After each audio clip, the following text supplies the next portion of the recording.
Well, everyone, welcome to the new year. This is my introduction to this week's podcast edition of Listening to America. It was quite a year.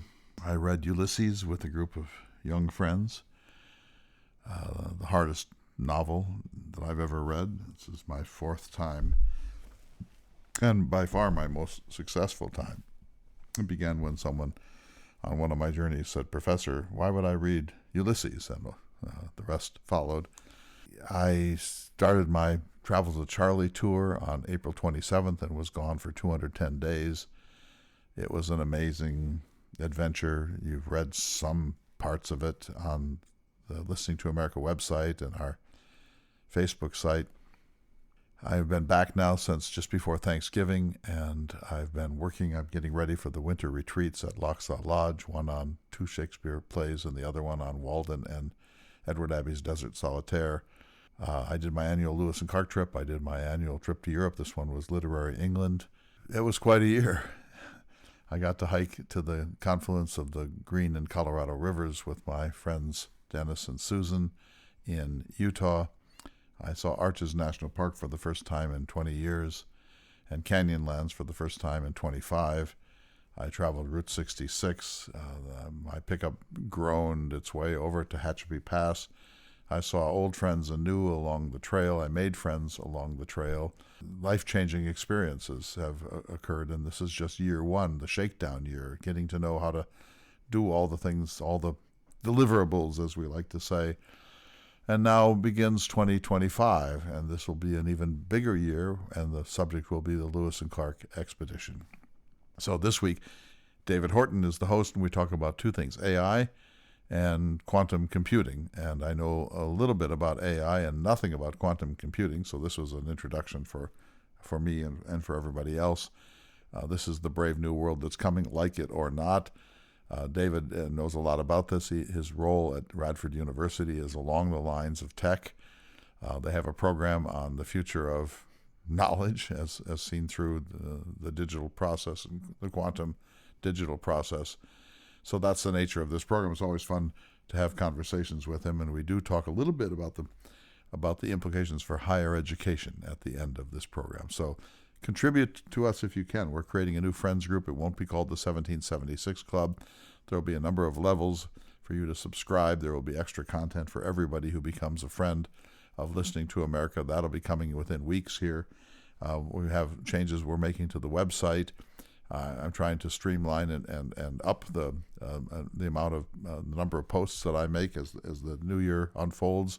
I won't be on the road with Lewis and Clark until around the 1st of May, but then I'll follow the trail all the way out and all the way back, and it promises to be an exceedingly rich set of adventures and publications. And it won't just be about Lewis and Clark. It'll be about the Westering movement, about our encounter with Native Americans, our encounter with language, our encounter with landscapes, our encounter with the sublime, our encounter with the idea of America. So it'll be about exploration writ large, and Lewis and Clark are only one of the great exploration parties of this period. We'll be talking about all of them. So let's go to this week's program. Thanks for listening to everybody. It's going to be a great new year. Help us if you can. We so appreciate you. So here we go. Good day and welcome to Listening to America with Clay Jenkinson. I'm David Horton. I have the honor of serving as your guest co-host for today, coming to you from Radford University in Radford, Virginia. And joining me today is the amazing Clay Jenkinson. Clay, how are you today? Happy holidays to you and everybody. It's the new year now, and I had a quiet Christmas, which I needed very much. And I saw my daughter and her fiance, and we drove through Montana together, which is an extraordinary experience at any season of the year, driving along the Yellowstone River. So I'm glad to be back. I hope you had a great holiday, and I know we have an important theme to talk about today. Well, you know, it's New Year, and so it's always a great time to reflect back, but look forward and look to the future. And I think it would do us good to talk a little bit about innovation, information, and what we're looking at on the horizon in the past year. There's been an awful lot of information and about artificial intelligence, quantum computing, so many different technological advances that I think it's good for us to take time to maybe talk through some of them, put them in historical perspective and talk about how we're feeling and what we're thinking about this. I know you're working in this area a little bit, but as we get going, could we talk a little bit about sort of the history of information? For years, this was the Thomas Jefferson hour. And how would Mr. Jefferson look at this type of thing and aggregate information in his life? It's a great question, and thank you for that, David Horton. A couple of things. First of all, AI has suddenly burst upon the world. It's as if it were invented 15 months ago, which of course is not true. Now, there's no television commercial that doesn't say, we're the first in AI, you're going to need AI, it's the most revolutionary thing that ever happened, get in early, etc. I'm pretty suspicious of that line of advertisement, but we've all read these articles that say AI will change everything, that AI is going to be a more disruptive thing than almost anything that's ever happened, that is going to have huge implications for the labor force and work and employment. It's going to make redundant many jobs that we still think are essential, that it's going to create problems of authenticity and verifiability because of the sophistication of AI doctoring of photographs and films. And so suddenly it's a huge thing. And a lot of it is alarmist, what we're hearing, and a lot of it is sort of gleeful, can't wait to get in on it. And I think the truth is somewhere between those two poles. So just to go to Jefferson for a moment, we're no longer the Jefferson hour, but we're still in many respects Jefferson dependent. He's the central figure in my own thinking about life. As I've said many times to you and others, David, I want to live in Mr. Jefferson's America without the problem of race and slavery, of course. But I want to live in Jefferson's America, if by that we mean due process, working from evidence, trying to be our best selves, understanding the nature of political compromise, belief in majority rule, optimism about the human capacity to govern oneself, the vital need for public education to make this happen. So I'm deeply interested in that world. So for Jefferson lived essentially in the middle of nowhere out on the western frontier. He built himself a magnificent Palladian villa there. He managed to do it from there. How? I don't know. He had no internet. He had the post office. Our publishing industry in the United States was still getting started. We didn't really have the intellectual and information infrastructure that we were going to need as a republic. So how did he do it, David? Well, first of all, this is advice to any of us. He read Western tradition. He read philosophy. He read law. He read literature. He read history. He knew Greek and Latin. And he read strategically. He wasn't reading novels. And so he started by spending 20 years at least of his life reading hard. And he says at some points, David, that he read between 12 and 15 hours a day. I take that with a grain of salt, but I'm guessing that he was a really, really serious reader. So number one, and he took notes. He was intellectually very orderly, very well prepared. He read deeply and widely and strategically. So that's step one. Step two is he spent money that he didn't have to acquire 3 libraries.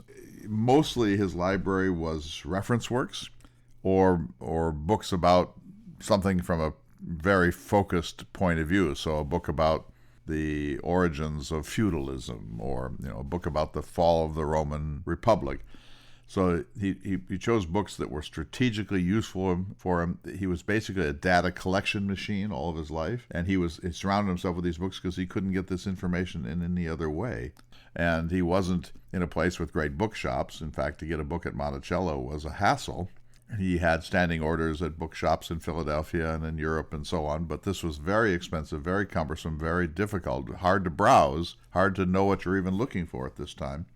So he spent a huge amount of his life energy amassing a reference library so that if the question became, what's the size of Mongolia, Jefferson was in a position to go find that out. Incredibly expensive private library as a rudimentary internet, a fact storage system.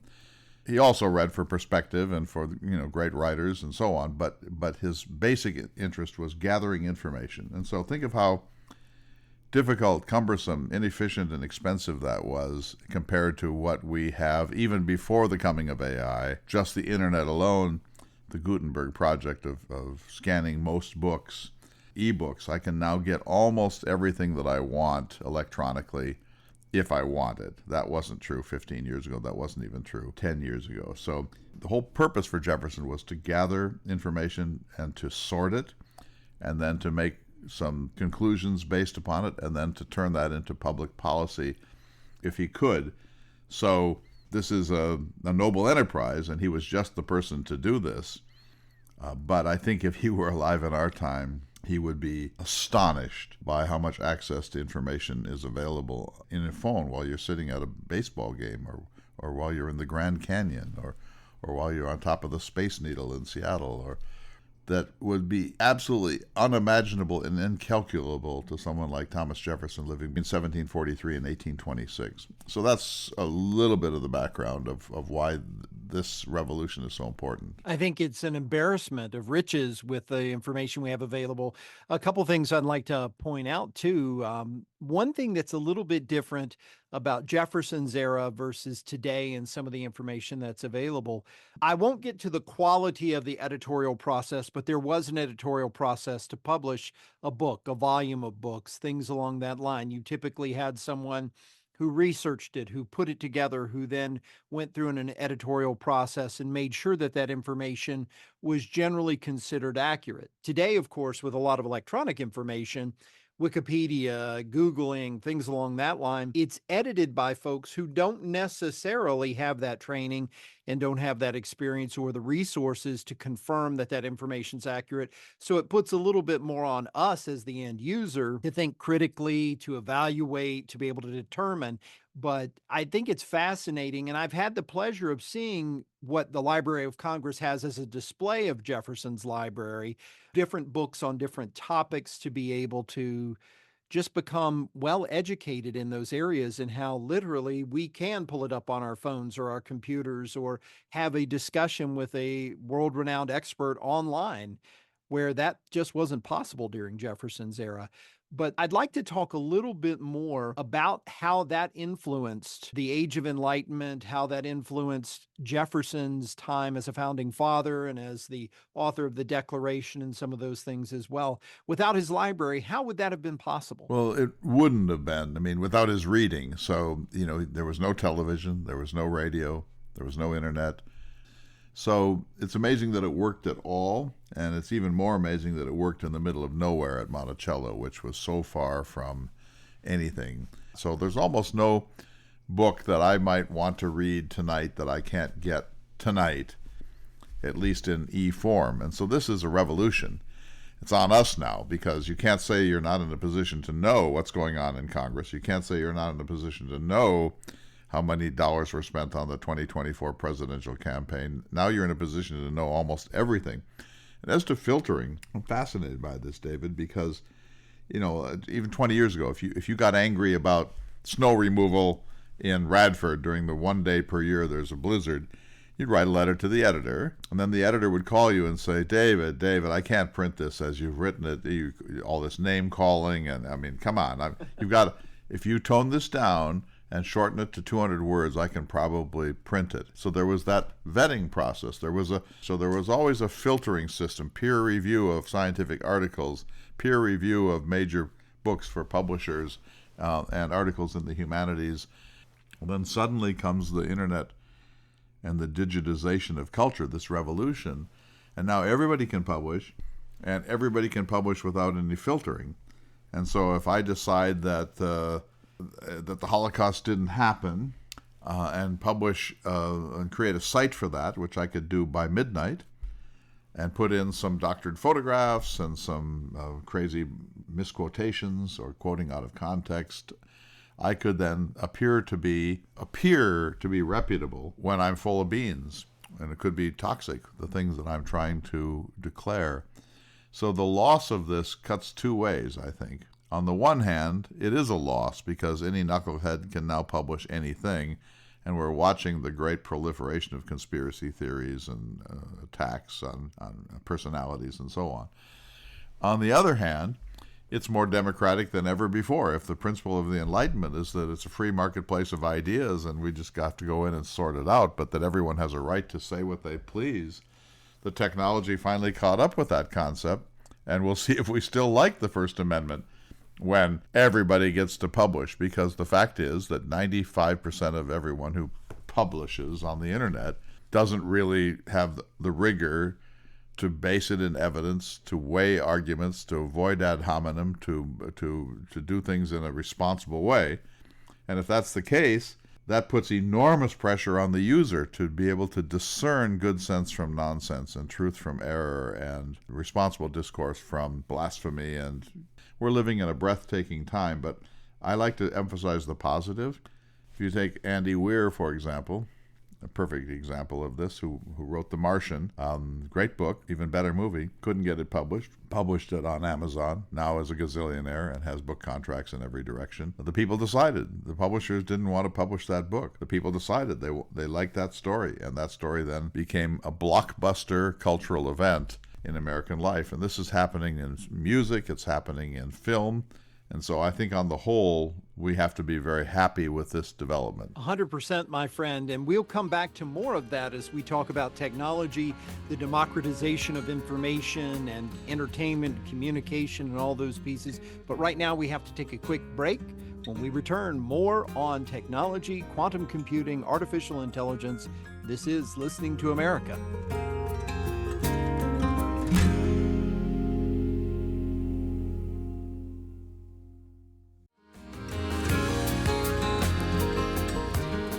Welcome back to Listening to America with your host, Clay Jenkinson. I'm David Horton, serving as guest host today, and Clay and I are having a fascinating discussion about technology and information, artificial intelligence, quantum computing. And I know this is an area that you've started to work a little bit in and probably want to know a whole lot more about. Well, let's get some basic definitions on the table, keeping in mind that the people who listen to this program may know more than you and I, and they quite likely know much less, too. So first of all, what is AI, and where did it come from, and why is it suddenly burst in this way upon the national and international scene? You're a tech expert. This is something that you've given a lot of thought to. You don't claim to be an expert, but I know you know what you know. Well, I am an enthusiast, I will say that. I don't know that anyone can say they are an expert nowadays with everything going on. Artificial intelligence is fascinating to me because it's really machine learning, ultimately. And it is not that different from human intelligence. So for a machine to be able to generate images or text or things along that line, it has to study models. It has to look at paintings and photographs. It has to listen to music. It has to read books, essentially. And so all of the generative AI that is taking place right now is really machine learning that has been trained on centuries, eons of information that's out there. That's part of the argument that we'll get to as to some of its challenges, but it really is a unique experience within the computer world where a machine is gathering data together, processing it, and it's massive amounts of data, terabytes and terabytes, and just more data than we can almost conceptualize, that has to be organized, processed, and come out with something that provides actionable information, that provides an iterative product of some kind, that gives you something from that data that maybe you didn't have before. So it's a very complex system, and it can take a tremendous amount of time and computer processing to be able to go through all of this to make it provide something. That's the really crazy part of it. Here at Radford University, we actually have a graduate program in data and information management, because traditional structures, putting something in a table, gathering data a certain way for collection, management, and processing, it just doesn't work as well when you're talking about this massive amount of information.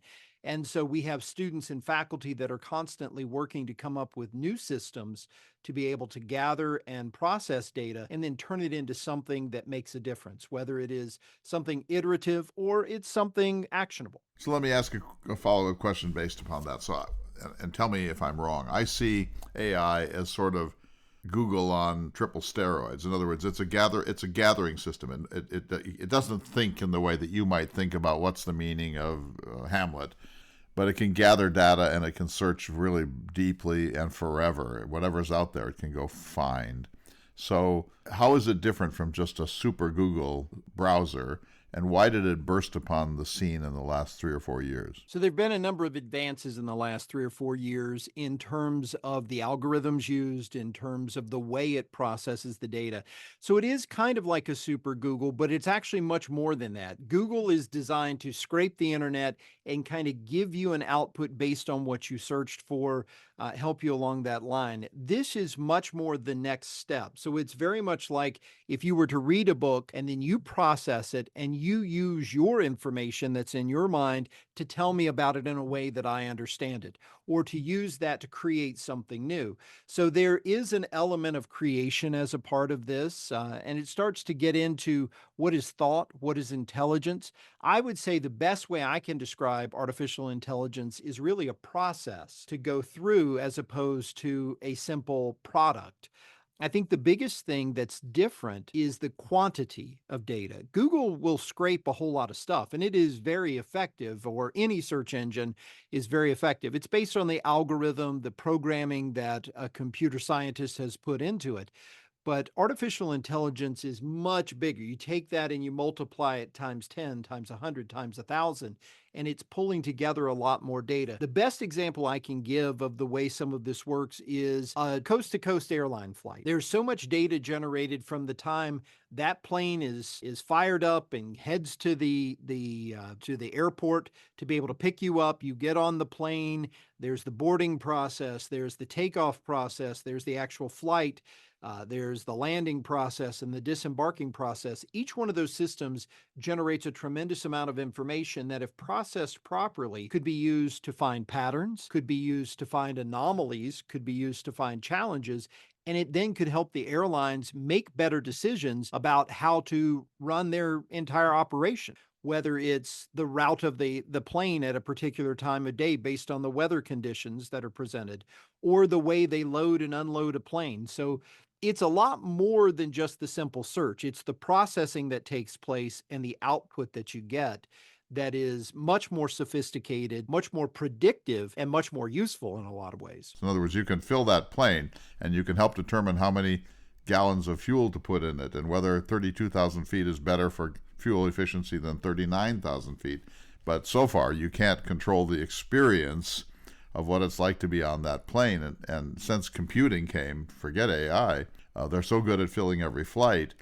I used to, when I would travel to Europe, I would hope that it was an off day and I'd get at least 2 seats to myself.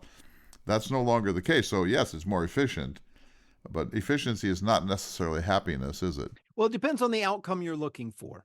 Now, they could gear it so they could say, how can we make our customers the happiest? And they could factor in complaints, customer surveys, general things like that. And they could structure it to do that if that was the outcome they wanted. In a heavy competition market, that would be an outcome that would be desirable. In a market where there are limited suppliers for the product, then efficiency might take over, pricing might take over, profit might take over. So it really depends on what you're looking for. And that's an important part to keep in mind with AI. It can be very effective for what you're asking it to do. And you may not be asking it to do the thing that you're saying is the problem. They may not view that as the problem. That is a byproduct of the success of what they're attempting to do from the airline's perspective to a degree. Now, I will say this too. All of those things are 100% true. That is one analogy of this piece. Artificial intelligence is going to be like that across the board, that there will be an outcome that is desired, whether it be new information or new entertainment or finding patterns in medicine and industry and things along that line. But there will be byproducts of that outcome that may not be as satisfactory in certain cases, in certain situations. Determining a better treatment in a medical setting may really change the pharmaceutical industry fundamentally. So the people that make the drugs that worked for the way the product used to be dealt with, the problem used to be dealt with, they're not as happy because there's been a whole new system that's been developed. But the overall outcome, the desired outcome from the people who were running that, is actually successful. So I think that's part of the challenge. And that's part of the non-technology side of this that we have to figure out with the ethics and the community challenges that we'll face as a locality, as a nation, as a globe, as we move forward with this. Yeah, I want to move to quantum computing here in a second. I just want to say this much more. So just take health, for example. So using the data from Ancestry.com or 23andMe, it can know that I'm prone to a stroke or that I'm prone to Parkinson's disease.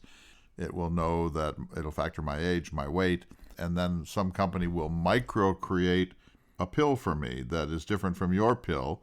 We might both be taking heart medicine, but mine might have a slightly different twist because of factors in my life history and in my DNA code. So all of that is going to be tremendous. In agriculture, it's already made incredible innovations of efficiency so that there's no point in overseeding a field that's not going to produce. If your algorithms tell you that that field only produces good corn every third year, then it's going to prevent you from doing those sorts of things or heavily discourage it.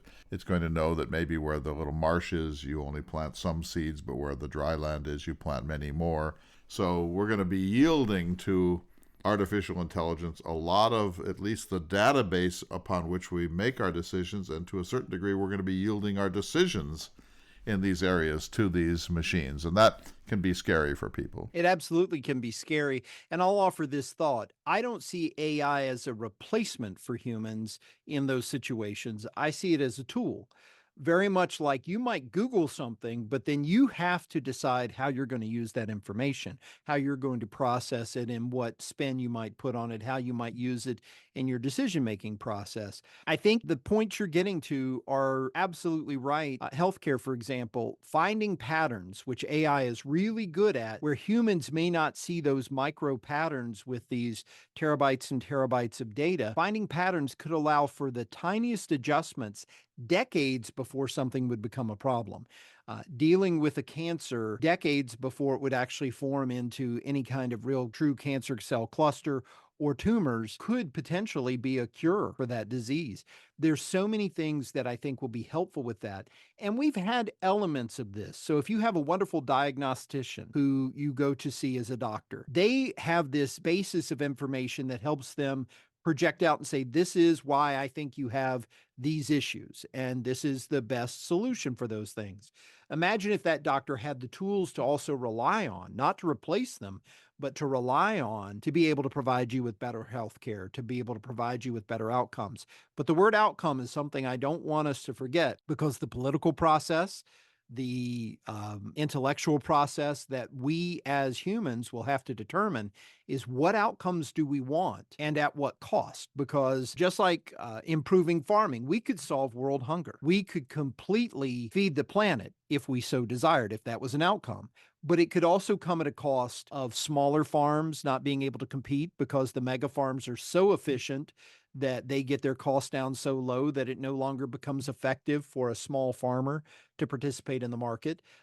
You may have all the food in the world, but if the systems are not in place, if the political will is not in place, you may not be able to feed people. So you're getting the outcome you looked for on one hand, but the political side is still there that you have to deal with. But all of this is going to have impact, and it requires more than what we've had in the past to be able to process it and make it work. I'd say I know nothing about this. For the past 10 years, every few months you hear quantum computing is coming. I have no idea what it even means. Sounds unlikely to me. Is there a quantum computer up and running somewhere? Where are we? Define quantum computing and tell us where we are with this. So to define quantum computing, let's talk about computing in general. Everything that happens in a computer is binary, a 0 or a 1. So for example, the letter A is 1 or 011000001. It's an 8-bit sequence, and every time you type the letter A or you speak the letter A, it has to be translated into binary. That's processed through the amazing systems we already have in place and then turned into whatever you're looking to do, whether it's a document or speech or a recording or anything along that line. It's a very linear process in many ways. It is a very heavy processing, cumbersome piece. Quantum computing is a little bit different because it's much more like the human brain. As opposed to thinking of it as a single path from getting to A to B, quantum computing at its most basic is really existing in multiple states, which allow for parallel decision making while the computer's processing and moving things along much, much, much faster in a much more complex environment, in a much more holistic way, if you want to look at it that way. One of the things that has moved forward the discussion in quantum computing just in the last few weeks has been Google's introduction of Willow, the state-of-the-art quantum chip. And this is something that has come out that Google has been working on And there's two things that Google announced back in early December. The first was that Willow can reduce errors. So, one of the big issues with quantum computing is it generates all this information, processes things, but has a lot more errors than traditional computing. And so much related to quantum computing has been reducing that error margin. And so it allowed for great advances, and it was the largest advance in error reduction in quantum computing in over 30 years. So that was pretty significant. The second piece was the theoretical speed. Now, I say this because the speed that Google gives has not existed in human history, has not existed in the age of the universe. So, for example, Willow performed a standard benchmark computation in under 5 minutes that could theoretically, as you take it out exponentially, would take the fastest supercomputer that exists 10 septillion years, far longer than the universe has existed as far as we know, to process. So speed, the lack of errors, the ability to make this information more useful is what quantum computing with Google and Willow has brought to the forefront. Now, again, this is a lot of data to throw at people, and it still sounds very fishy, but imagine going from a child's brain to an adult brain of like an Einstein or a Nobel Prize winning physicist or mathematician or a learned humanities scholar. After all of this information has been received and the brain is able to process at a much higher level than before it is fully developed. That's what we're talking about with quantum computing. Those machines ultimately, we're not there yet, but ultimately will take this data, this machine learning, all of these pieces that we've been discussing, and turn it into the most incredible actionable information, the most incredible iterative information that we've ever seen. All right, so let me try to figure this out. So, A, I don't think quantum means exactly what quantum physics means. In other words, quantum has a metaphoric feel to me rather than this is actually using key physics concepts in quantum mechanics to make this happen. That's number one. Number two, which analogy seems best to you? That a quantum computer is like three-dimensional chess. It brings other dimensions in that normally aren't there. Looking at something instead of through a single linear lens, looking at it through 27 lenses or 27,000 lenses at the same time. Or it's like plate spinning, where someone's spinning 5 plates, maybe 15, now it's 350 plates. Which of those analogies, if any, in your mind, gets closest to what we're trying to figure out here? I think they're all a part of it, but I would say it's more like the hive mind of a community of people who come together. And each qubit is almost like an individual brain processing that information and then pulling it all together at once and being able to come up with a decision. So it's so much more powerful than any of those things you've described. Certainly the 3D chess, that is part of the state of having additional possibilities where it's not just ones and zeros anymore. You're not just moving in an X and Y axis. You've got a whole other level of possibilities, but it's bigger than that because it's all of the interconnectivity. It would be like adding so many additional chess moves that are outside even adding a vertical component to it. So it's a lot more complicated than that. And again, I'm an enthusiast, not an expert. So I welcome the quantum computing experts that are out there listening to us going, David, you've got it completely wrong, to write in, to send a message to tell us, no, this is my interpretation of it.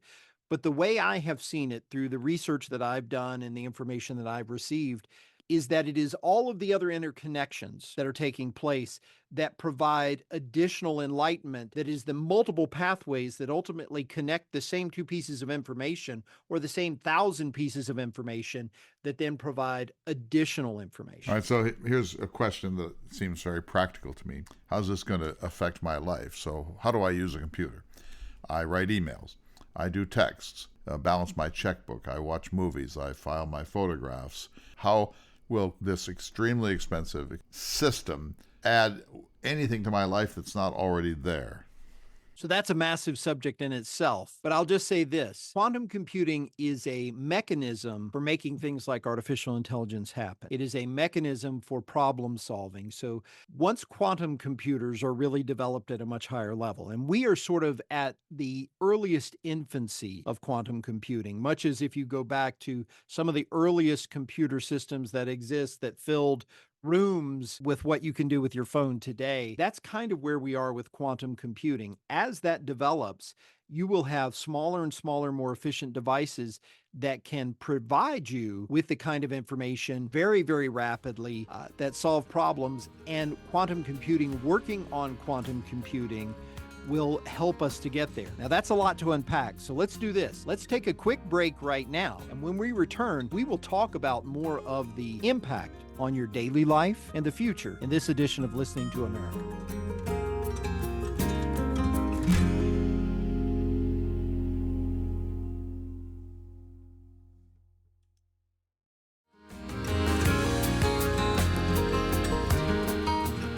So welcome back, everyone. It's Clay Jenkinson. I'm talking with my friend, Mr. David Horton of Radford University in Virginia, a frequent guest and where I turn to for lots of these tech questions.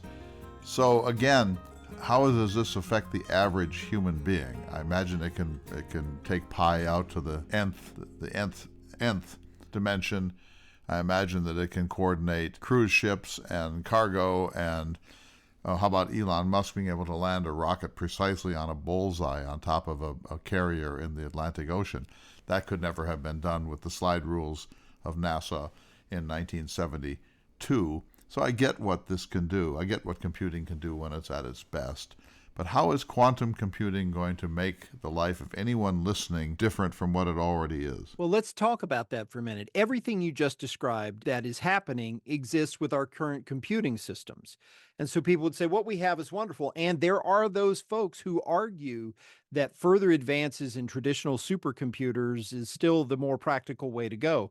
Quantum computing is on the very edge of theoretical potential for computing, and it is a holy grail that we have not fully reached, much like looking at Cold nuclear fusion. power. It feels like cold fusion to me. It does in some ways.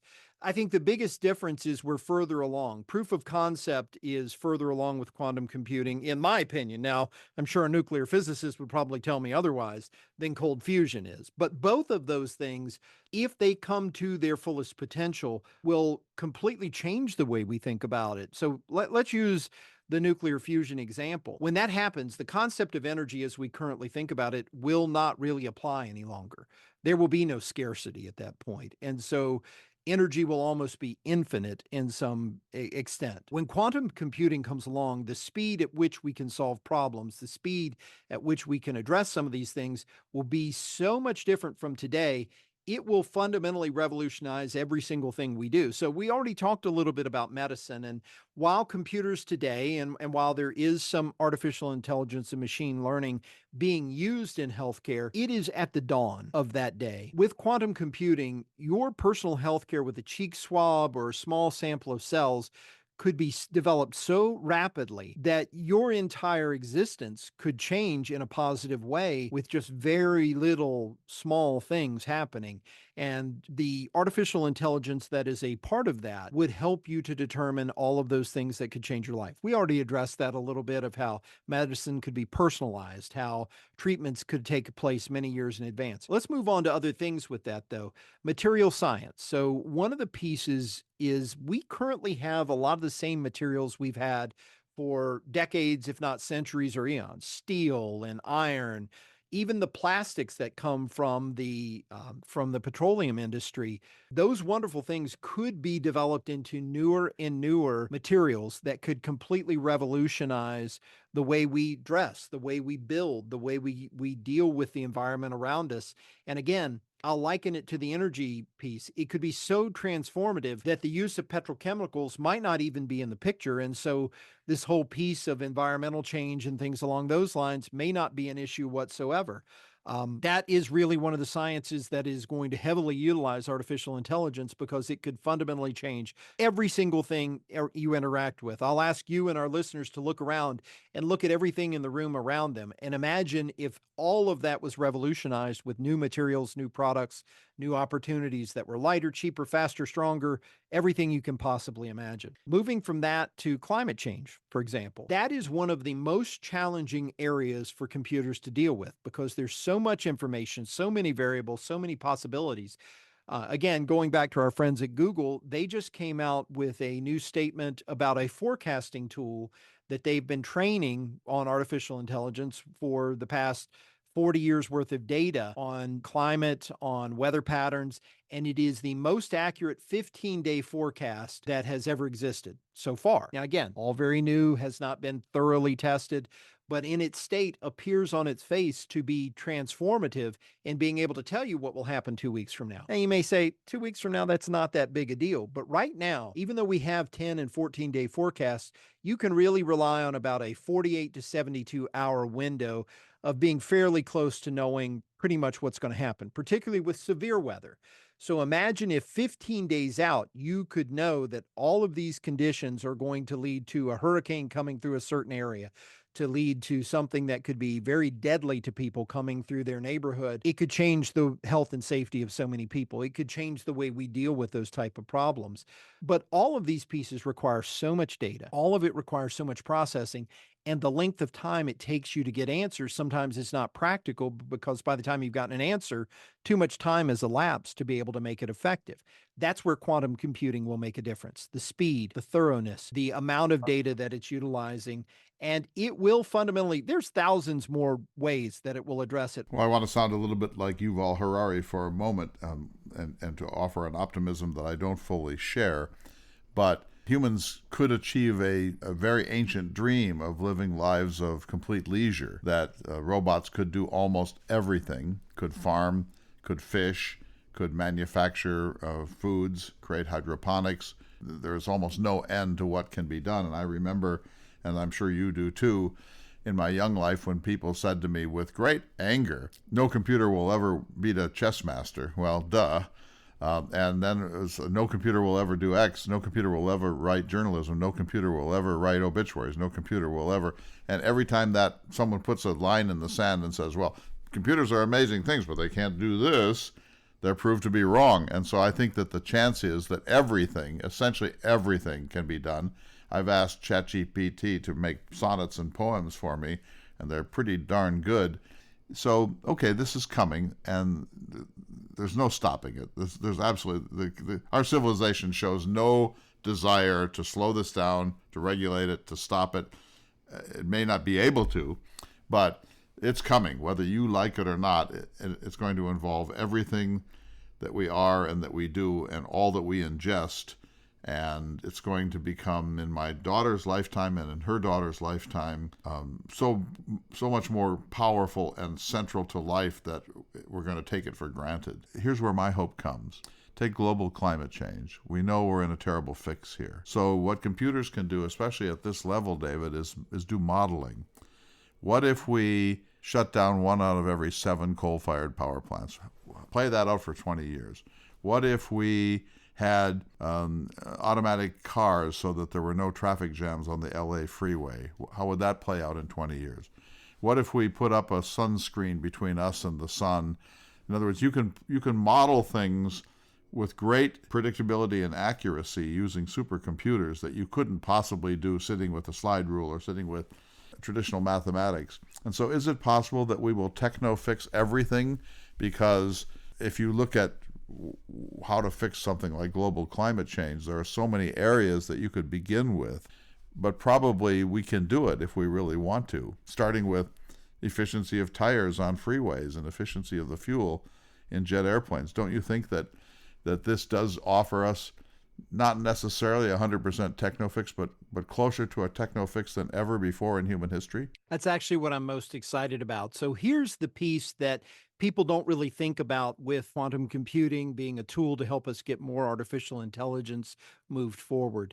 We don't know what we don't know to ask. And it's a lot like if you've never had a Gulf Airstream or a Winnebago before, and then once you've learned, it opens up a whole new world. Oh, I never knew what I didn't know about that particular subject. One of the great things about artificial intelligence working on itself to say, here are the potential questions you should be asking, and here are the potential things you could be doing. There will be some things that come up that people thought, I never even thought to ask that. I never even thought to investigate that. That is the beauty part. What if it isn't a matter of shutting down the coal-fired plant, but is a different type of way of processing coal that still provides you with energy, but provides you with none of the negative outcomes? What if there are ways to do things with the things we already have that we've never even thought about? That's one of the beauty pieces of this is what may be revealed to us is something that is so unheard of that we would never have thought to even ask it or consider that in a policy or move in that direction. Now, that's scary in itself because as it leaps forward by great stretches at any given time, it's going to present new challenges. And are we moving so fast that those challenges hit us before we're able to address them?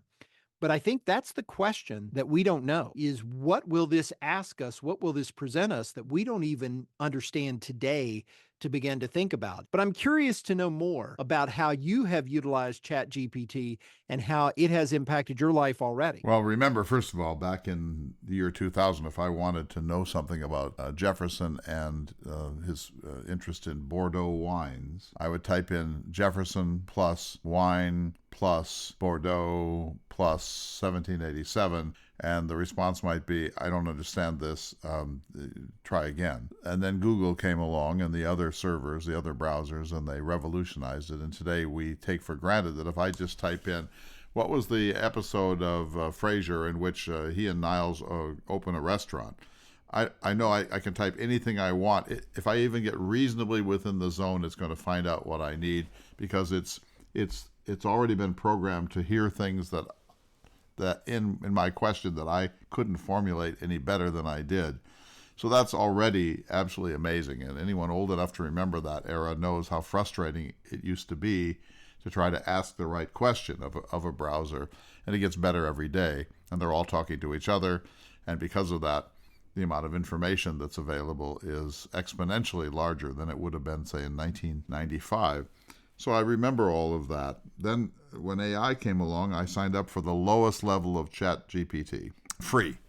I'm sure there are higher levels, and I'm sure there are other providers of this. But so I've been playing a lot with it. And so let me just, and some of this has to do with higher education, but I don't want to get into that zone at the moment. So for example, I asked it, why does Hamlet delay? Give me 1,500 words on why Hamlet delays. And it took about 6 seconds, and it presented this 1,500-word document about why Hamlet delays. He delays because he doesn't know whether to believe in the ghost.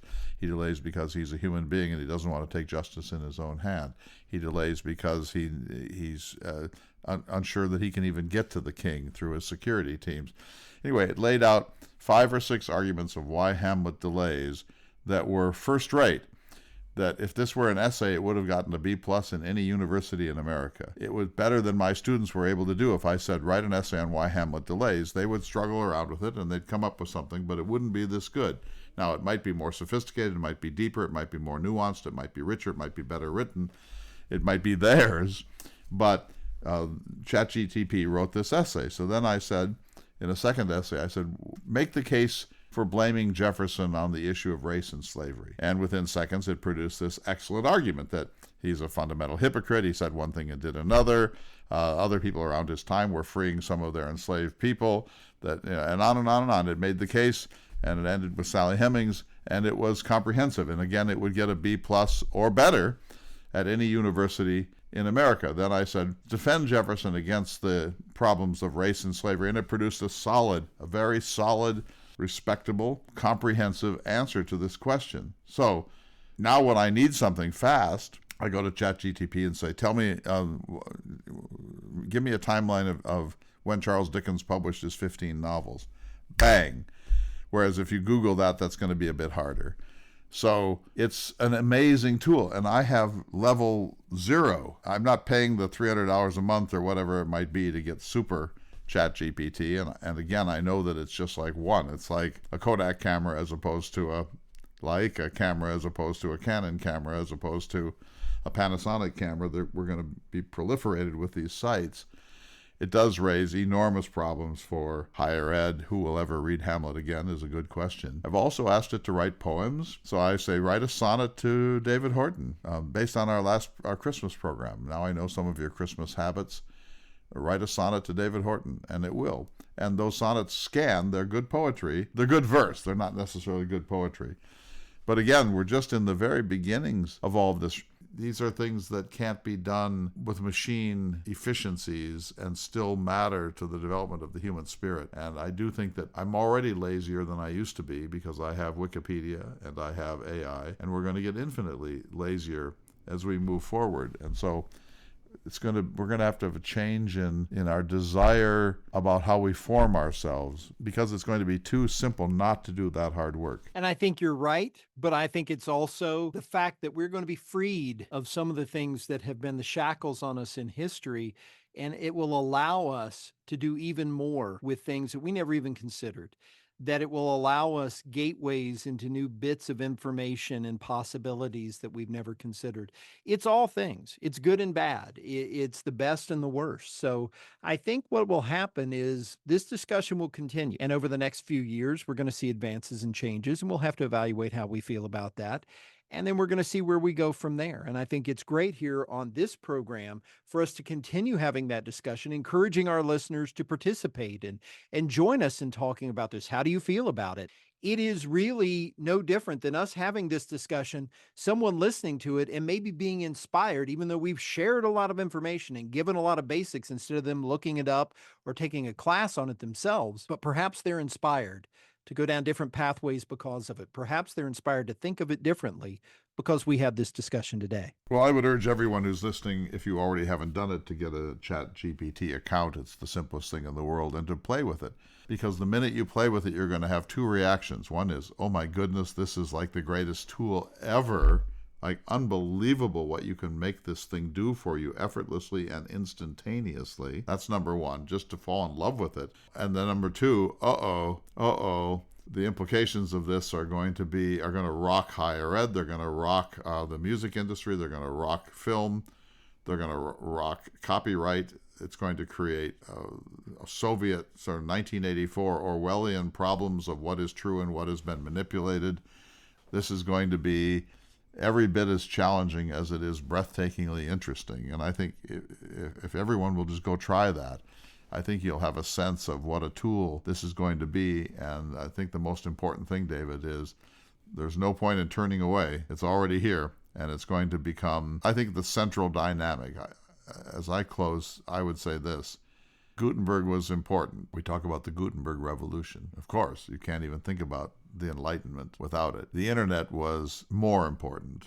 It allows everything to be available to everybody. When I read a book that talks about famous paintings, I don't need to have them in the book any longer. I just look them up, and there they are in high res right on my screen.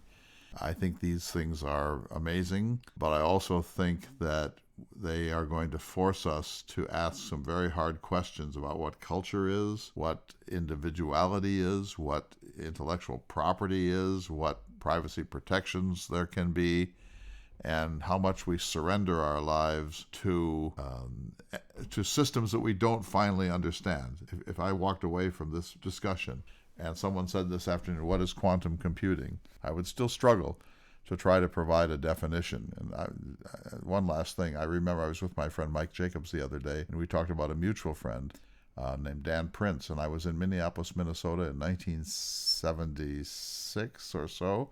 We went to a bookstore, and he was browsing, and he held up this book, and I said, what's that? And he said, it's about software. And I said, what is software? And he said, well, software. And then he tried to give me a definition, but he really couldn't. It was just coming in. It was somehow involved how you interface with computers or something, how they can perform tasks for you in entertainment or in other areas. And that was the first time I'd ever heard that word. Well, now, software, we all get software. There's nobody that can't define that. And so quantum computing is going to be the same, isn't it? That in 25 years, we're just going to assume that that's the nature of computing. Absolutely, my friend. And, looking forward, to paraphrase, we're going to experience the best of times and the worst of times, potentially. Hey, very Charles Dickens of you. My friend, thank you so much for this discussion. I've really enjoyed it. I look forward to talking again next time on Listening to America. We'll see you all next week for another important edition of Listening to America. Stay tuned.